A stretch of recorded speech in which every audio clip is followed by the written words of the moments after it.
tonight we'll witness the grand lighting of our Christmas tree, a symbol of hope and aspirations for every Cebuano.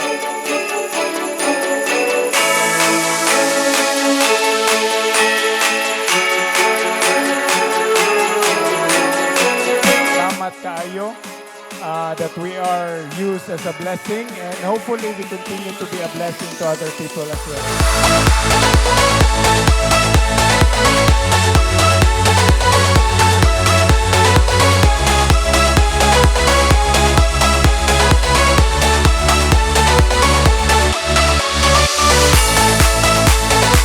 This tree is more than just a decoration.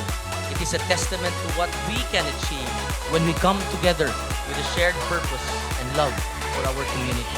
Let this be a reminder that Christmas is not just about what we receive, but what we give and what we share to others.